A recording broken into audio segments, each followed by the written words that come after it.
Greetings, I am Erin Patten, metaphysical master in a millennial age, and it is my life's purpose to guide you and organizations along an enlightened path. So I invite you to sit comfortably and tune in as I welcome you to the MetaBusiness Millennial, where we get the real conversations you won't get in the boardroom so that we understand this is exactly the path we need to be on in order to grow, evolve, and thrive.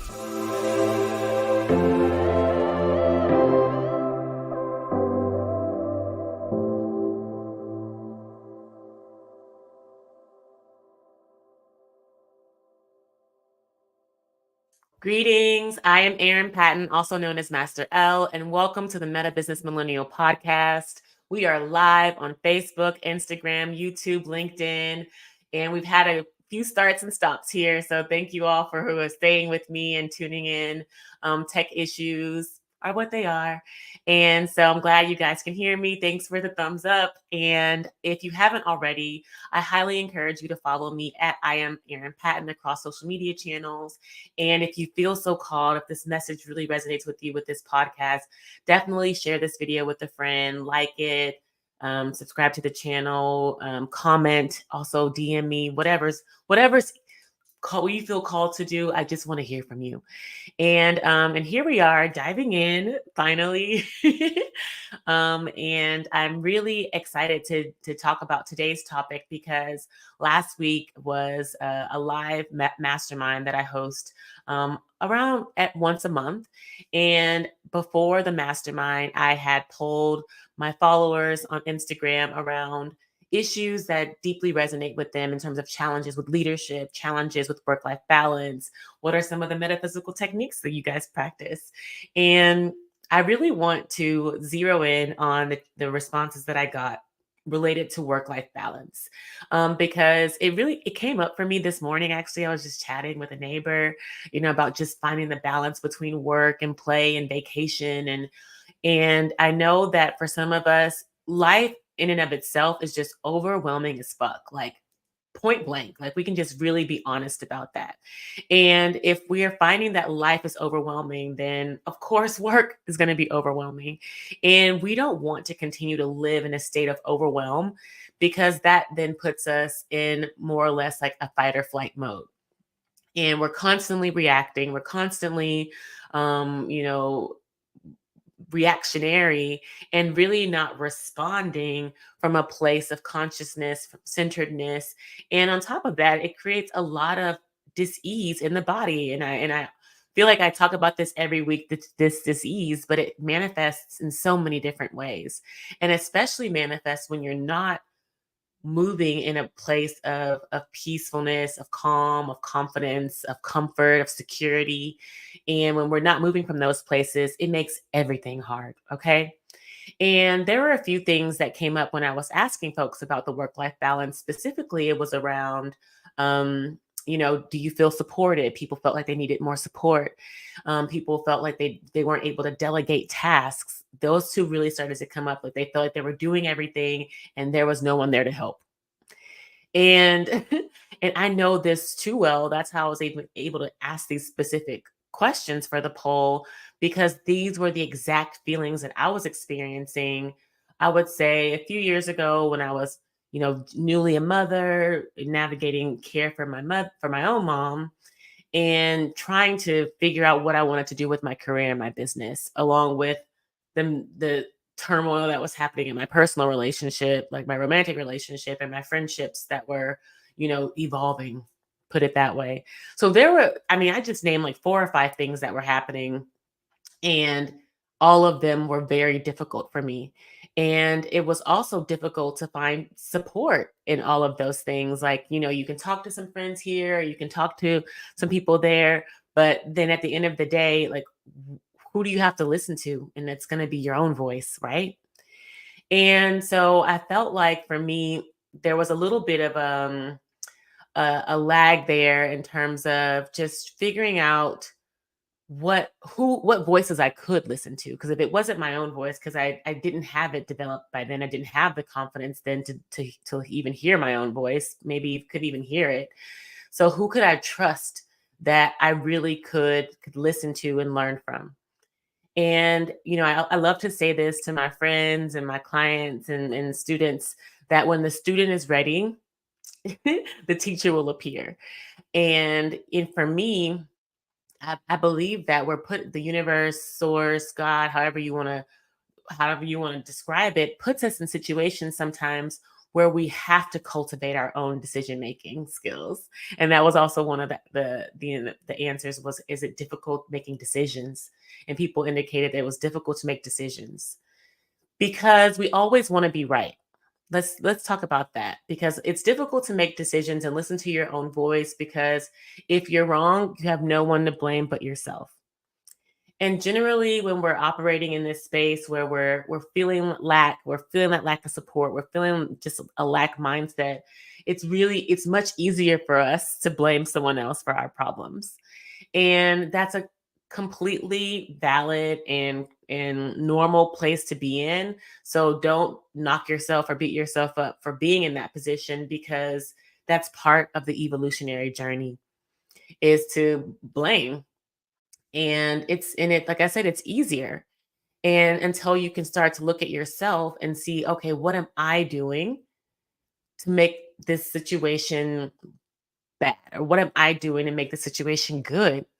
Or what can I hear from myself to make the situation better? So sometimes we don't have all the help and support we need, because we're learning how to cultivate that teacher within us, that parent within us for our own inner child. And I feel like sometimes we don't have that voice cultivated because we've been so used to listening to our parents. We've been so used to listening to our boss or our manager. And we've been conditioned and programmed very well to take directions and do what other people tell us to do. We're told, how to speak. We're told when to speak. We're told, why. It's really a part of our programming to be, conditioned that way. And part of us moving into a new earth leadership position requires us to unlearn that program, to unlearn that conditioning, and understand how to listen to our own inner voice and our own inner compass. And that takes time and that takes practice. And so when we start to move into that space of being able to feel supported by ourselves, then we don't necessarily have to look at that lack of not having the support. And ironically, how it works out, you actually start to get a lot more support. Once you start to know who you are, know what you want, know what you stand for, hear that voice, then actually those resources start to appear, sometimes just one at a time, because we need to also be able to not just appreciate it when it's there, but know that it's there to serve us. Because part of the issue with not being able to make the right decisions is because there's too many options and we don't know ourselves enough to choose the right one for ourselves. And that makes decisions difficult. I mean, point blank. You can imagine you have this buffet of food and you don't know what anything tastes like. So you're just putting everything on your plate. And of course, that's going to be overwhelming. There are no boundaries there, because you don't know what you like and you don't know what you don't like. So really, when we're trying to work towards that work life balance, the first step, first and foremost, is cultivating that conversation and that voice with yourself and that knowing of yourself. And the more you're able to see what you need, whether it's, okay, I'm going to need more support with caring for my child, or I'm going to need more support with cleaning my house. Like, I really come home and the last thing I want to do is wash dishes and laundry and da da da da da da. So you really want to start plugging in where you feel like you're falling short. And, I feel like a lot of people, maybe cringe or tune out when I say these things, because people don't want to necessarily make the investment. And fundamentally, as you're going on this journey, when you're wanting that support and when you're knowing, who you are in that journey, it's going to require some financial output. Absolutely. Whether it's for a therapist to talk with you through some of these, issues, or a coach to help put the tools and parameters around your life, or the maid or the housekeeper that can help you keep your house up, or the caregiver that can help you with your care, you're going to have to invest in some support for yourself. And you don't have to do it right now if you're feeling like you're budget constrained or you just don't even have time to look for those resources. However, you can start imagining it for yourself. You can start calling it forth, what I love to say, calling forth that which you want in your life. Like, there's so many things that at that time when I was speaking to earlier where I felt unsupported. I was juggling all these different responsibilities and I didn't have the physical support there. I was just imagining what it would be like to have someone come in and help me cook food for my family or for my mom. Or, someone to just watch my son for a little bit while I just got a breather and went for a walk or went to the gym. Or, these were little things that I started to actually put in my affirmations. I think one of the affirmations that I used was I have all the support I have all the support that I need, or something along this lines of I am loved, I'm respected, and I have all of the support I need. So these were some of the things that I started to just put in my daily affirmations, even when I was crying because I was so tired. I had to wash dishes and do all these things. And I was really not experiencing it physically. I certainly was calling it forth mentally, certainly calling it forth energetically. Like, couldn't wait for the day I could be an energetic match where I can have good care in my home. And even when I got the care, it took many, many, many multiple iterations to find the right care people for my needs. Years. And so as we're going on this journey and understanding, okay, we want to have the work-life balance, there are steps. There's what we call sequencing in getting to that balance. And I was reading the Harvard Business School had an article around work-life balance and they called it a cycle. So I do resonate deeply kind of with navigating this cycle of work-life balance because there are times too where things get off balance and then you have to recalibrate. And that's part of the cyclical nature of the work-life balance is because even as we're ascending, as we're growing, as we're learning, the balance can get off. And then you have to readjust. Like for me right now, I'm going through this fitness journey. I'm sharing it on social media. I'm working with My Fit Foods and with a nutritionist, and I'm doing all these things to get my best body ever. That was the initial goal. But really, it's just to have a sound body, mind, soul integration and, making that transition from, you know, eating what I want, going out what I want, drinking what I want to now, having, much more boundaries on what I eat and what I drink and how I sleep and when I go out for walking. It required some adjustment. And it's taken me a year to get here. Like I literally started working out like regularly a year ago.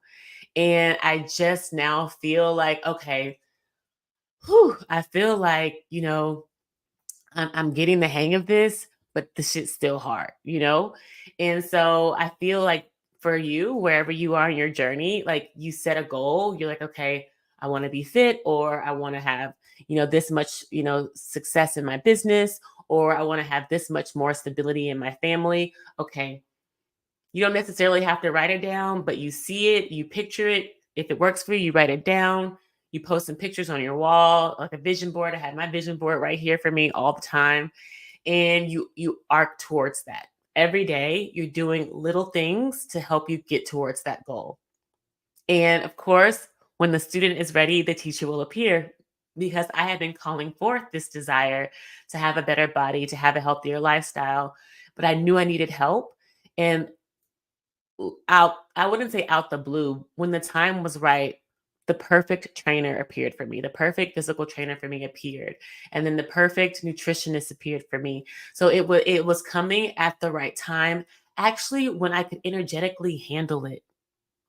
And that's something too I don't always speak to. And you don't hear too many people speak to about. Abraham Hicks talks about this, but that's my godmama. She's the GOAT. But you got to be ready for that which you want to come in your life. And the way that you get ready for the things that you want to come to your life is by doing the healing work. I don't think Abraham necessarily calls it the healing work. She just talks about tending to your vibration. That's the language that she uses. But tending to your vibration is the healing work. It's the clearing work. It's the energetic work. It's the going for the walks in the park.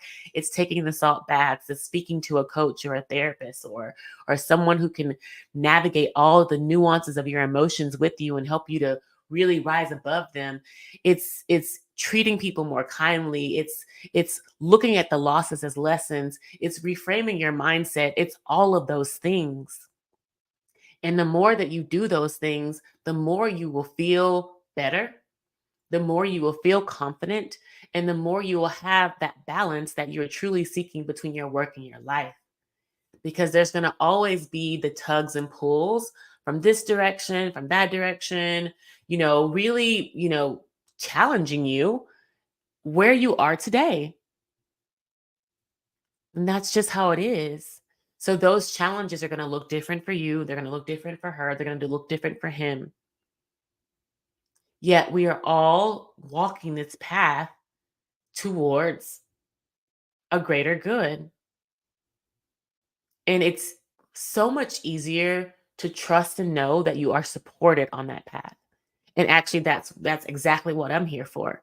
I do these podcasts every week live, for free, giving this advice, giving these tools for someone like you to be able to take them, grow with them, learn with them, and flourish with them. Okay. And then I also have my offerings, my Meta Business World offerings where I work with teams, I work with organizations, I work for events and do my speaking and inspire people that way. I do the strategy work with the meta strategy work where we really orient towards our vision and values and really arcing towards a higher outcome for your organization. So not only you can be more profitable, but people can enjoy themselves in the process of getting there. I mean, and then, of course, the meta coaching, the one on one aspect, which is really critical, which is really what I highly recommend you, wherever you are, to consider whether it's from me or someone else and getting you to where you want to go. We cannot do this journey alone. And we have to know that we are fully supported in that. And again, I want to go back to the poll of what people were talking about, the work-life balance. You brought up the needing support, so I addressed that. And then, delegating tasks was another piece that really resonated deeply with people. Not feeling OCD. And I'm laughing about this because this is a big one, especially for women. I have to say, women are so used to being in control, or so used to, doing things really well. Guys, I love you all, but women do things really well. And guys do too. And I'm sure there's some OCD guys out there too who just want to control everything. And frankly, it's hard to give tasks away or feel trust in their teams because they want to control and micromanage everything. First of all, let's just woosah as we think about that. Release that, because there is absolutely no way you can do it all. And I know you know that. And I know you believe that. And I know you feel that. You cannot do it all. So if you're feeling like it's hard to delegate, then you can start with smaller things. Like for me, for example, in my business, I really struggled in the beginning, especially with my social media presence. I had incredible anxiety around being seen. I had incredible anxiety around just people watching me, what they were saying, what they were thinking about what I was posting. It's kind of crazy, but I hear it all the time from people, so I know I'm not the only one. And so I really had to bring someone in to support me with my social media from day one. From the day I launched November 2020, I really was like, finding someone who at the price that I could afford, the budget range that I could, manage, please support me with this. And I'm saying that to encourage you, like wherever you are, whatever your budget, whether it be 5, 6, 7 figures, or $500, $600, $50, find someone that can support you where you have the most anxiety, the most stress, the most like, for lack of better words, like tension, contrast. Because this is the area where you will be expending the most energy when you think about it from an energetic perspective. frankly, because you're so resistant to it. And the more you have that resistance, the more likely it's not going to flow well and it's not going to do well. So you have to be easy with yourself in those areas. And that's why November 2020 is when I launched this and was doing social media. And now here we are, 2024, and I'm just now starting to manage a lot more of it myself, feeling much more comfortable in posting. I still have a little bit of the nervousness of posting things that are, vulnerable for me, yet it is in a such better spot than it was 4 years ago. Let me put it that way. And so I can imagine for you, whatever that area is of extreme resistance, to really call forth and seek support in that area, whether it's someplace in your home or someplace in your relationship with your family members or your children or in work.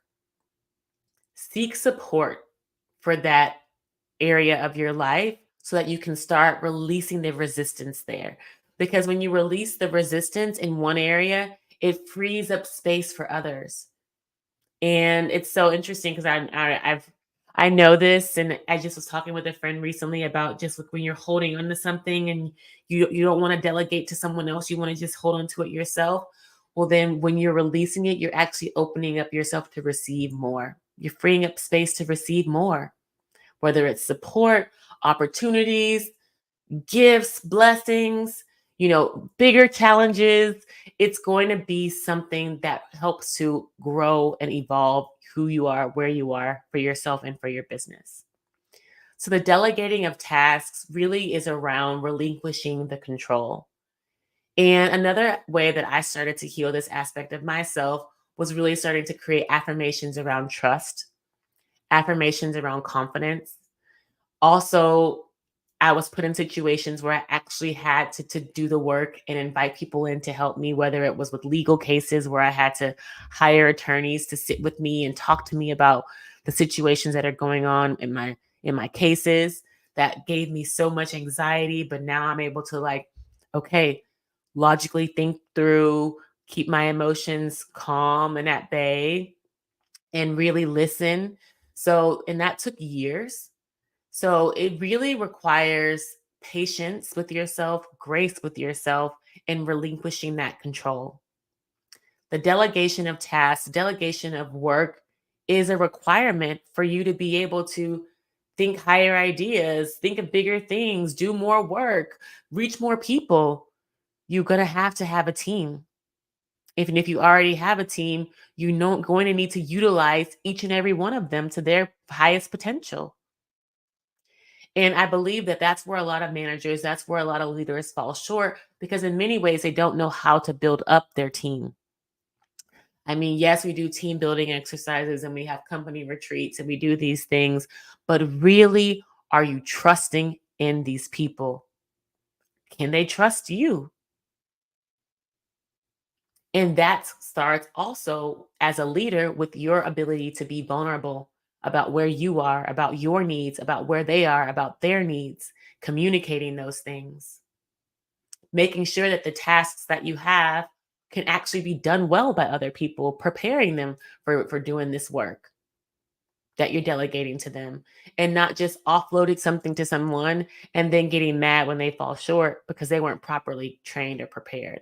And I remember that used to be a huge pain point for me when I worked in corporate because I felt like sometimes in big organizations, people are moving so fast, they're hiring in people so fast quickly that not everyone gets the proper training.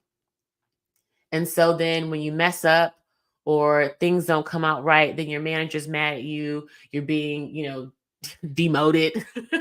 Being- I'm being I'm exaggerating, but not really, because these were like my experiences. Or, people are throwing you under the bus, or people are whispering about you behind your back that you're not capable of this and that because you actually weren't properly trained. And, like I said, that was my own personal experience. And I had to live with that and heal from that and grow from that. But I'm be damned if I hire people in my organization and they actually don't have the skills and tools and resources and communication to do what I hired them to do. And so that also is critical as a leader, as a manager working in your organization when you're delegating tasks, to make sure that you, first of all, understand what needs to be done, because that's crucial. And then when you're bringing someone in, that y'all have a very clear understanding of the goals you want to achieve, the deliverables, what you want them to look like, and maybe even a timeline if you can get that nailed down too. So, really, at the end of the day, it requires a really good communication, a really deep trust, and a good outcome. And then, of course, that just you kind of rinse and repeat from there. Continue to communicate, continue to trust, continue to be confident in a good outcome. And so I really hope that as you're working towards and thinking about how to have much more work-life balance, whether it be, today or, next year, because sometimes, like I said, these things take time, that you really are able to, as I spoke to before, feel supported in the journey, whether it's getting support through coaching or therapy, whether it's a personal aspect, or if it's in your home, getting the support and care that you need, because that matters too, or whether it's in your business and talking more with your team or your colleagues or your managers, your boss, or vice versa, and really making sure that everyone is feeling and knowing that you need support and you need help. Because after you are able to identify what you need, remember I talked about that first, you have to listen to yourself and support yourself first and know what you need, then you're able to communicate that to other people. And then when it's time to delegate those tasks, understand that the communication is key, that you're bringing in the right people to support you in doing that work, and that y'all are having that trust and that confidence in each other. So I hope this is helpful. And, I've given a lot of different examples, but really wanted to just highlight those main themes at the end, kind of to encapsulate the gist of the conversation today around work-life balance and needing support and delegating tasks and listening to your inner compass and knowing the direction that you're going so that you can call forth the right resources to support you along this journey. And if this continues to resonate with you, certainly drop me a comment. I see some emojis here. Thank you all for tuning in. And shoot me a DM, a message. Let me know how this resonates with you. Of course, I have resources for my offerings at www.erinpatten.com. I would love to chat with you to see how we could work together, build upon what your needs are and getting you to where you want to go, and or your organization, because that's what I do and that's what we do at the Meta Business world. And also, I invite you to follow me across social media channels at I am Erin Patten, and stay tuned in to the Meta Business Millennial Podcast. I love you all so much. We'll be back here next week. Much love and light. Peace.